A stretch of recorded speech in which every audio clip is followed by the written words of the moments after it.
Laura, thank you very much. Can I firstly start by thanking Maurice Riley for being here today, for allowing us all to be here today. It's nice to be back in human company again and at this institution. It's a remarkable event, a press club event, and I look forward to coming back each time. I want to say thank you very much to my ministerial colleagues and my parliamentary colleagues who are here today, and to, in particular, the Chief of the Defence Force, Angus Campbell, I think he's just ducked out to update the Prime Minister on the Solomons, to the Secretary of my department, Greg Moriarty, to the Chiefs of our Australian Defence Force services, ambassadors, friends, one and all. Thank you very much for being here today. Well, today, as you know, the Australian Defence Force personnel and Australian Federal Police officers have been deployed to the Solomon Islands, putting themselves in harm's way in the cause of helping a friend in the Indo-Pacific. And this year, 250 Australian Defence Force personnel risked their lives in the Kabul evacuation, bringing 4,168 people, predominantly women and children, to safety. Some 24,000 of our troops and 440 Defence Department staff helped underpin the government's successful response to the COVID pandemic under Operation COVID Assist. More than 522 personnel were deployed as classified operations abroad, protecting Australians from terrorism through Operation Augury, preventing proliferation of weapons of mass destruction through Operation Argus, and advancing our national interests in peace and security. Many thousands more have worked from here in Australia to support their efforts. And over the last 2 years, Australians have seen ADF personnel, including reservists, at work in their communities throughout the 2019-20 bushfire season and during the New South Wales floods earlier this year. As we approach Christmas, most of us will look forward to celebrations and time with our family and with our friends, but it's not always so for our defence personnel. Men and women of all services routinely spend long periods separated from their families whilst on deployment. It's hard for them and it's hard for their families. They endure sacrifice on deployments. Those deployments obviously take them to all parts of the world, responding to natural disasters there and at home. For some families, the sacrifice lasts much longer, for them and for their loved ones, for many, many years. And I acknowledge the start of the Royal Commission into Defence and Veteran Suicide today.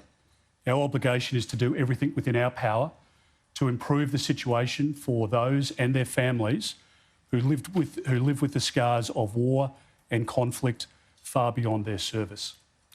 This Christmas, I encourage all Australians to stop and to think about those ADF families who are once again enduring sacrifices in their own units, in their own family units, for our nation. Ladies and gentlemen, the primary duty, of course, of any government is to protect its citizens. Without security, prosperity is impossible. And without sovereignty, you don't have a country. Australians understand this and they respect governments which take tough but necessary decisions to deliver security and defend our national interests. Now, that is why the coalition government has been embarking on our path since we came to office. In 2013, we inherited a policy and humanitarian catastrophe. Labor's weak security policies had resulted in 50,000 people arriving, as we know, into our country on more than 800 boats, and tragically at least 1,200 men, women and children drowned at sea.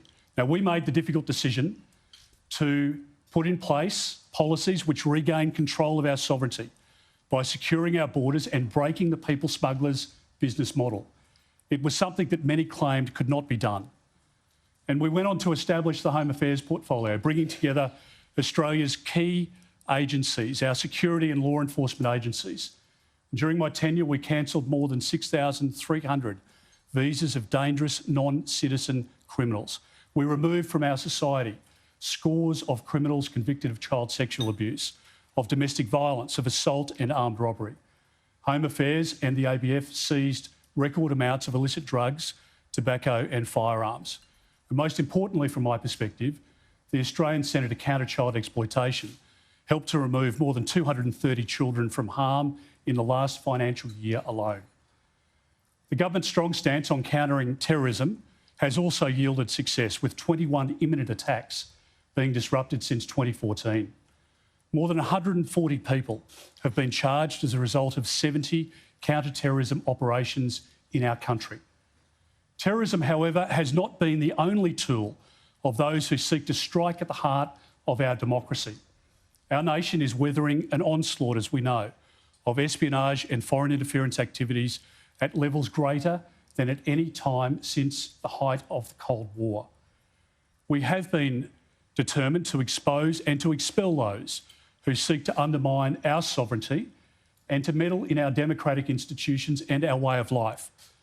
The Foreign Influence Transparency Scheme has shed sunlight on the activities of foreign principals, which were once conducted in the shadows.